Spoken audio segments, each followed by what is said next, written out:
The universe was compressed into the single, deafening ring of a struck bell. It was a sound that didn't travel through air, but was born directly inside Kael's skull, a resonant frequency of pure violence that vibrated through the marrow of his bones and rattled his teeth in their sockets. The world outside that sound was a churning chaos of pressure and grit. Dust, thick as slurry, filled his lungs, a dry drowning in pulverized rock and ancient sulfur. His armor's emergency filters kicked in with a high-pitched whine. Another layer of noise in the cacophony, but they couldn't stop the taste of Io's guts from coating his tongue acrid, metallic, timeless. He was on his hands and knees. The Duracrete floor, once smooth and functional, was now a fractured mosaic of cracks and upheavals. The impact hadn't just shaken the facility. It had tried to tear it from its foundations. Through the ringing, a new sound fought its way into his consciousness.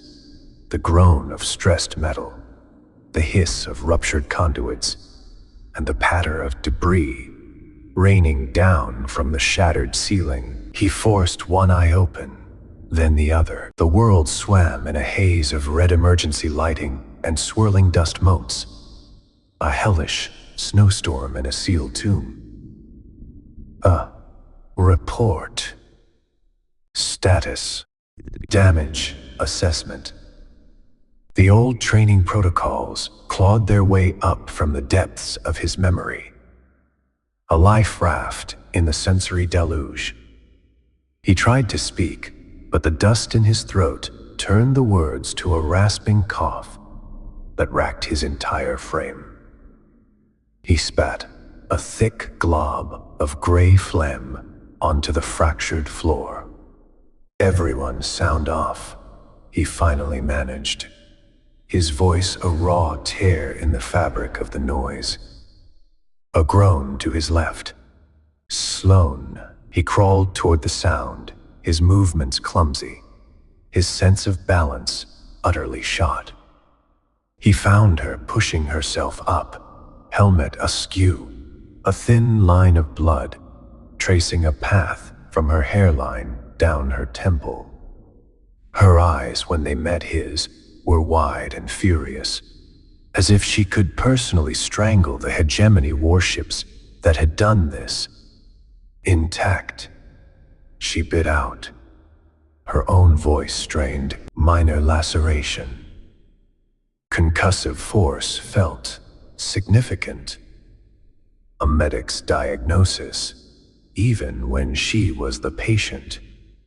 It was so quintessentially her that for a split second, a sliver of dark humor pierced Kael's shock. Jax. Kael's voice was sharper now, cutting through his own disorientation. Panic, cold and sharp, lanced through him. The kid was the fragile component, the one piece of this cobbled-together machine that could shatter without warning. A whimper answered him from the other side of a collapsed support beam. Kael scrambled over the wreckage, his gauntlets scraping on jagged metal. He found Jax curled into a fetal position, hands clamped over his helmet, as if he could physically block out the universe. He was trembling violently, the tremors running through his thin frame in shuddering waves. Jax, look at me. Kael knelt, placing a hand on the kid's shoulder. The trembling intensified. Breathe. Just breathe. It's over. The impact is over. A lie. He knew it was a lie. This wasn't a one-and-done orbital strike. This was a statement. This was Valerius knocking on the door with a planet cracker. But Jax didn't need the truth right now. He needed an anchor. "He's so loud," Jax whispered, his voice muffled by his hands. "He's shouting in the silence." Before Kael could parse that, another voice, eerily calm and devoid of panic, echoed from the comms unit, integrated into his helmet. It was Lena. "The primary entrance to the geothermal access conduit has collapsed. Structural integrity of this chamber is projected to be 8%. I recommend immediate evacuation." The dust was beginning to settle. The red emergency lights cast long, distorted shadows, revealing the full extent of the devastation. The massive blast door they had entered through was gone, replaced by a solid wall of rock and twisted metal. They were buried, trapped. Thorne, the scientist, was being helped to his feet by one of Lena's dissidents, a hard-faced woman with a fresh burn scar across her cheek. The data core was still clutched in Thorne's hand, a silver talisman against the apocalypse.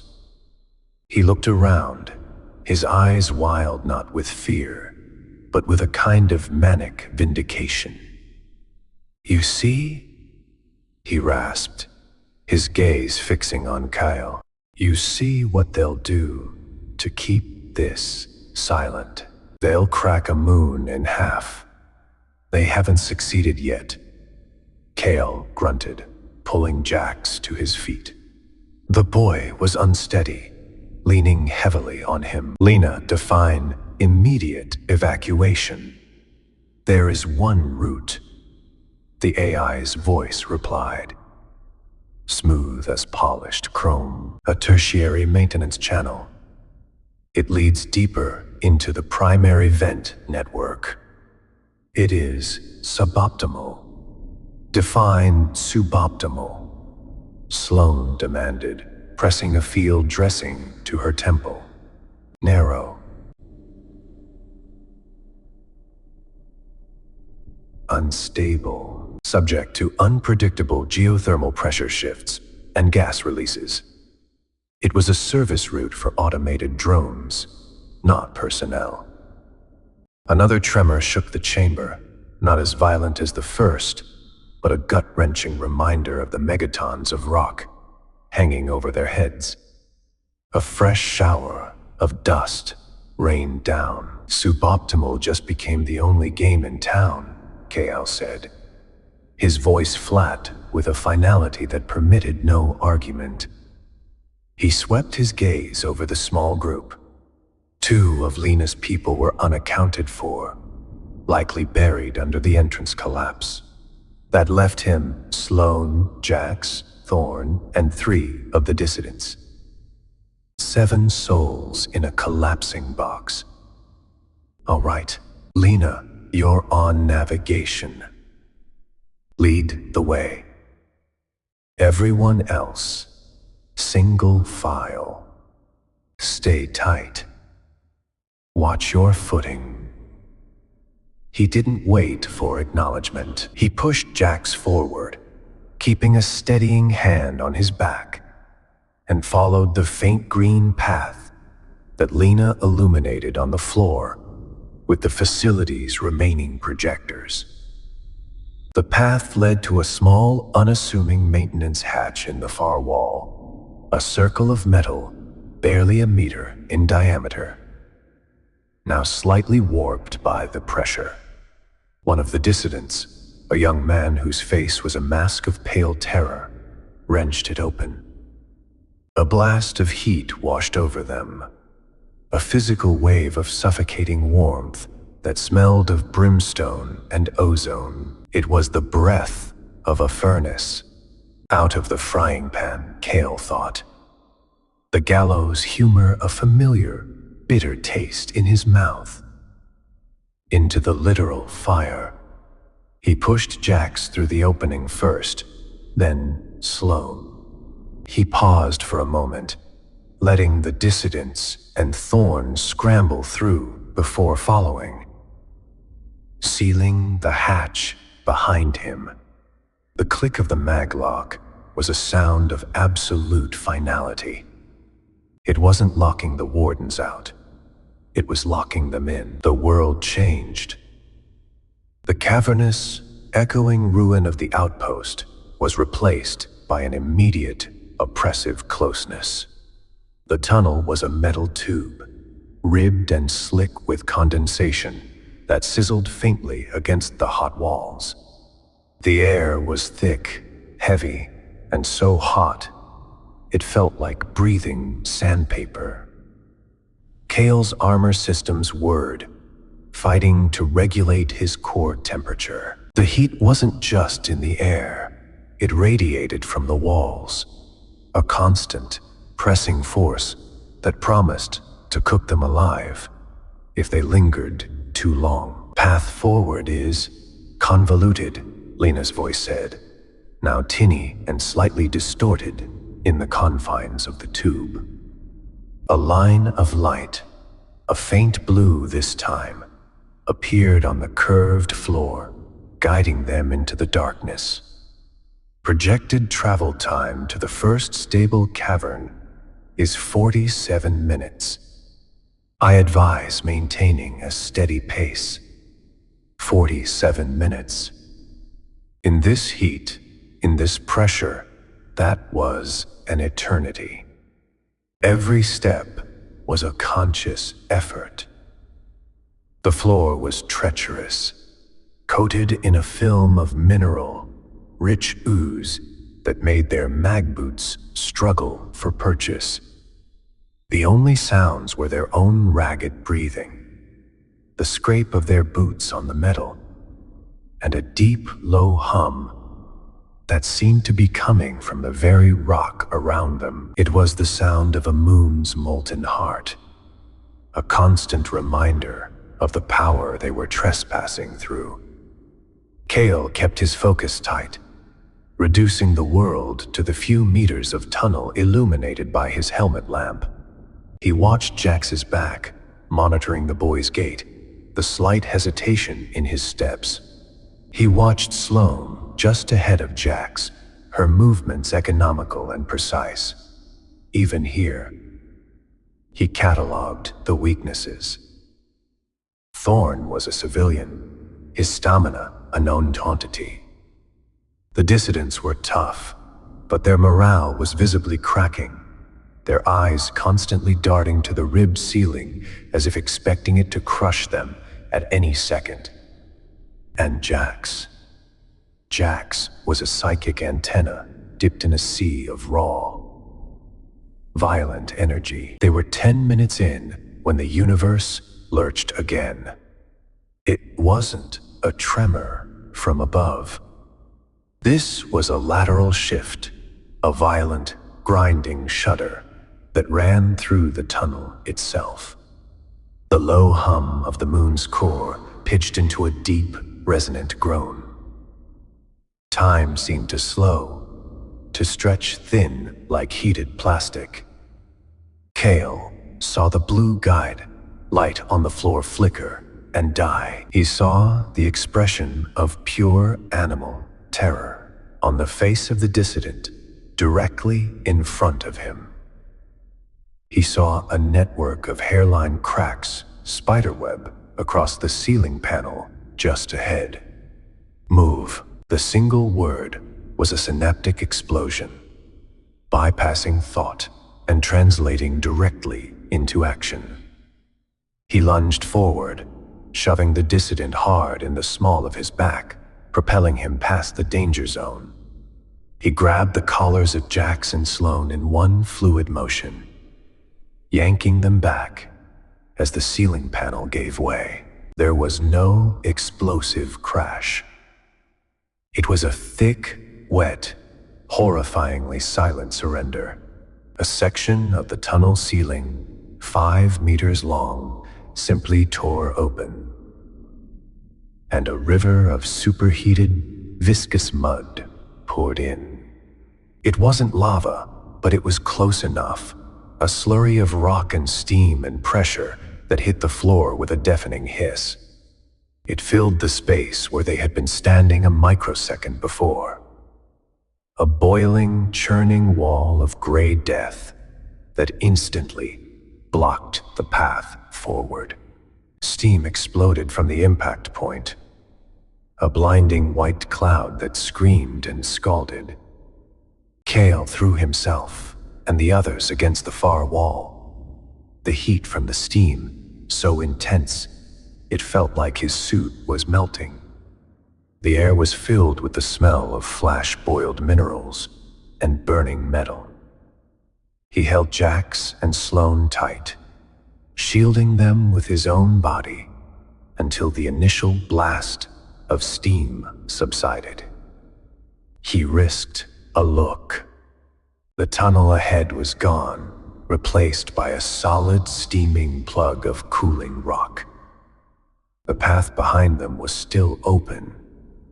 But for how long? "Lena," he roared, his voice cracking. "Report. New path." Now, there was a moment of static-laced silence.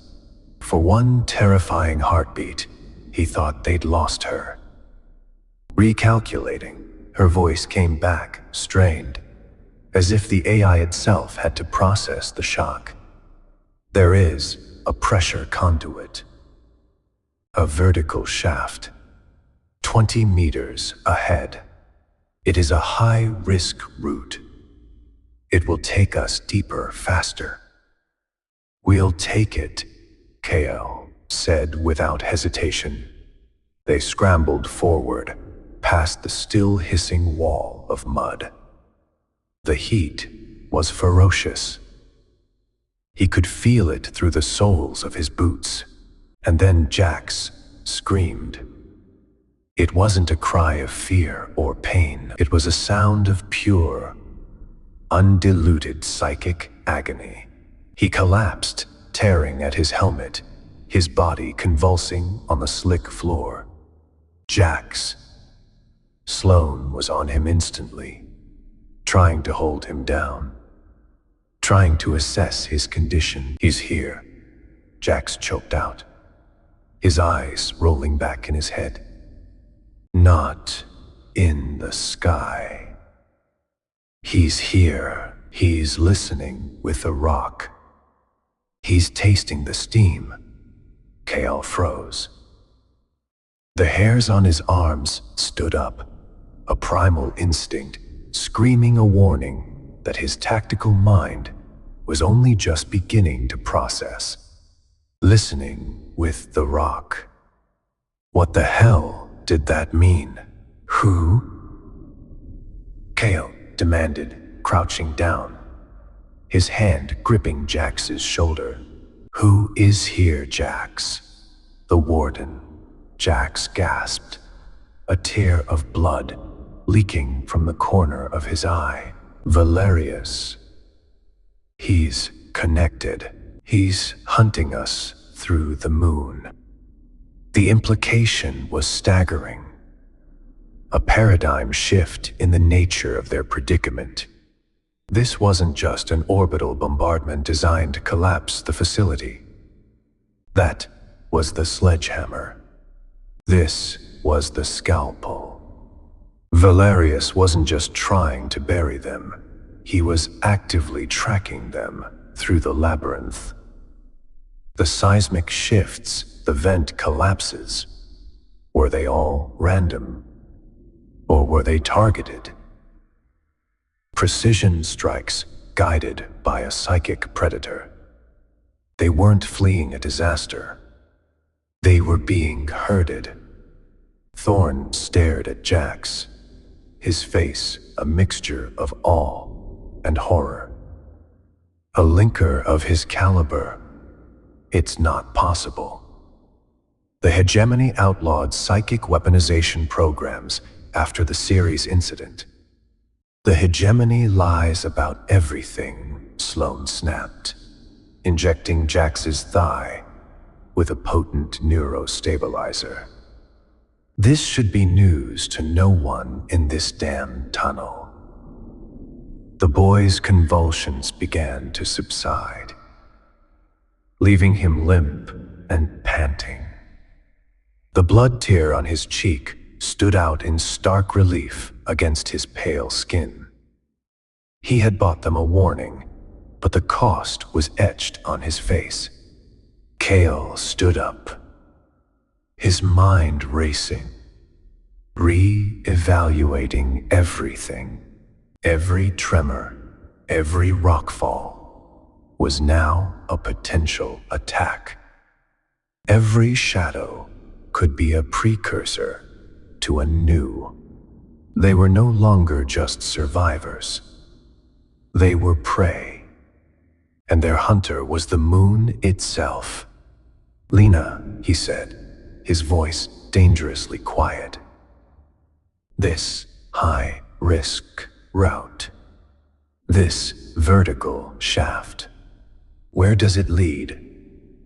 "To the primary geothermal conversion chamber." The AI replied, "It's a vast space, a natural magma cavern, adapted for power generation. The environmental hazards are extreme, but its size and the chaotic energy signatures will make us difficult to pinpoint. Mask our scent." Kael translated, "Hide in the heart of the furnace." "That's our path," he declared. He looked down at the exhausted faces illuminated by the frantic dance of his helmet lamp. The dissidents, their hope dwindling. Forn clutching his data core like a holy text. Sloane, her jaw set, her focus entirely on the unconscious boy at her feet, and Jax, a fragile compass pointing them all toward their doom. This wasn't a squad. It was a collection of broken pieces, and he was the one holding them together, with nothing but bluff and a history of failure. He hefted Jax into his arms. The boy was lighter than he looked, a bundle of frail bones and terrifying potential. He felt the weight, not just of the boy's body, but of all their lives. It was heavier than any ocean, more crushing than any lie he had ever been told. "Let's move," he said, his voice the only solid thing in the collapsing world. "The devil's waiting for us in the basement."